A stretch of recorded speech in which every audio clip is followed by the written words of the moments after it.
نحمده ونصلي على رسوله الكريم۔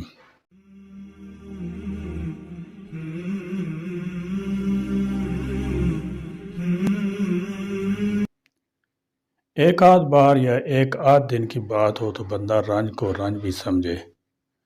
یہاں تو قطار اندر قطار مصیبتوں کے ایسے پہاڑ تسلسل کے ساتھ گزشتہ چند سالوں سے کھڑے کیے جا رہے ہیں کہ اپنے انسان ہونے پر شک ہونے لگا ہے۔ برداشت کی ایک حد ہوتی ہے، سخت سے سخت جان انسان بھی کبھی نہ کبھی ٹوٹ جاتا ہے۔ عام انسانوں کا ذکر ہی کیا، لیکن مصائب کے پہاڑ موجودہ دور کے تمام ایاز جھیل رہے ہیں۔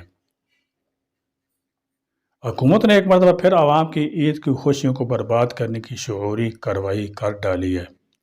ایک مرتبہ پھر بلا وجہ پیٹرول کی قیمت میں قریباً 10 روپے لیٹر اضافہ کر دیا گیا ہے۔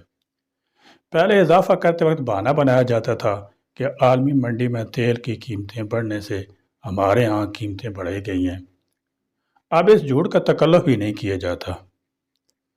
گزشتہ نگران حکومت کو عوام نے عذاب کی طرح بھگتا ہے۔ موجودہ اتحادی حکومت اس نگران حکومت کا تسلسل لگ رہی ہے۔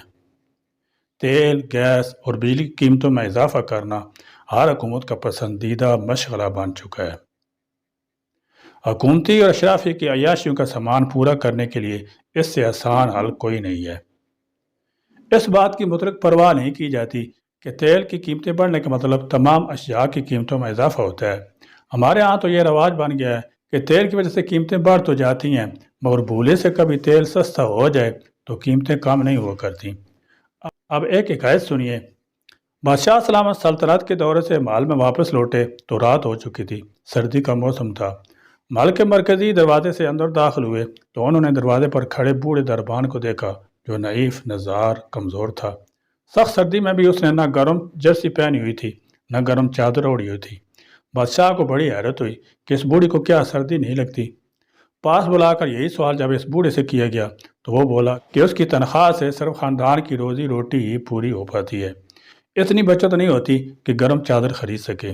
سردی لگتی تو ہے مگر اب اس کی عادت ہو گئی ہے، لہذا سردی کا احساس کم ہوتا ہے۔ بادشاہ سلامت کو بڑا دکھ ہوا۔ فرمایا میں ابھی محل سے تمہارے لیے گرم چادر بھیجتا ہوں، اس سے اوڑھ لینا، سردی نہیں لگے گی۔ محل پہنچ کر بادشاہ کو چادر بھیجنا یاد نہ رہا۔ صبح یاد آیا، اس نے دربان کو چادر دے کر بھیجی۔ چادر لے کر جانے والا خادم تھوڑی دیر بعد واپس آیا اور بادشاہ سلامت بتایا کہ صبح سویرے وہ دربان فوت ہو گیا تھا۔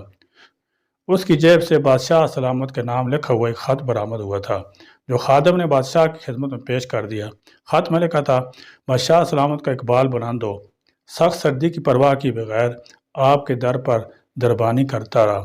گرم چادر خریدنے کی سکت نہ تھی، سردی کا احساس ہی نہیں ہوتا تھا۔ رات آپ نے گرم چادر بھیجنے کا وعدہ کیا تو ایک آس بند گئی، ساتھ ہی ساتھ سردی کے شدید احساس بھی ہونے لگا۔ آپ تو شاید چادر بھیجنا بھول گئے ہیں، مگر میں گرم چادر کی امیدیں میں ساری رات کانپتا رہا۔ مجھے نہیں لگتا کہ میں صبح تک بچ پاؤں گا۔ میں نے اپنے حالات سے سمجھوتا کر کے جینا سیکھ لیا تھا۔ آپ کی جھوٹی تسلی نے مجھے موت کے منہ میں پہنچا دیا ہے۔ یہی کچھ پاکستانی عوام کے ساتھ ہوا ہے۔ پی ڈی ایم کی بے حس حکومت کے بعد نگران حکومت نے جب خون اشام افرید کا روپ دھار کر عوام کا جینا محال کر دیا تو عوام نے اسے مقدر کا لکھا سمجھ کر 3 وقت کے کھانے کو 2 وقت میں قبول کر کے 1 وقت کا فاقہ شروع کر دیا تھا۔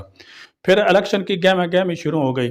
نواز شریف صاحب نے بجلی کے بلوں پر دکھ کا اظہار کیا، ڈالر کی قیمت میں بڑے اضافے کو ظلم قرار دیتے ہوئے اس میں نمایاں کمی کا خواب دکھایا۔ اپنی حکومت بن جانے کی صورت میں تیل کی کمی میں کمی کا مزدہ جہاں فضا سنایا، مگر الیکشن میں کامیابی کے بعد وہ واپس محل جا کر بادشاہ سلامت کی طرح سارے وعدے بھول گئے۔ گیس، بجلی اور تیل کی قیمتیں پہلے بھی بڑھتی تھیں اور عوام رو دھو کر برداشت کر لیتے تھے، مگر میاں صاحب کے دل فریب وعدوں کے بعد جب ان 3 چیزوں کی قیمتوں میں یکے بعد دیگری اضافہ ہوا ہے تو سردی کا احساس بڑھ گیا ہے۔ عوام پوچھنے میں حق بجانب ہے کہ میاں صاحب ریلیف نہیں دے سکتے تھے تو جھوٹی امید کیوں دلائی تھی؟ اگر آپ نے بھی عوام کی جیبوں پر ڈاکہ مارنے کے تسلسل کو برقرار رکھنا تھا تو مسیح کا بحروب کیوں بھرا تھا؟ وما علینا الا البلاغ۔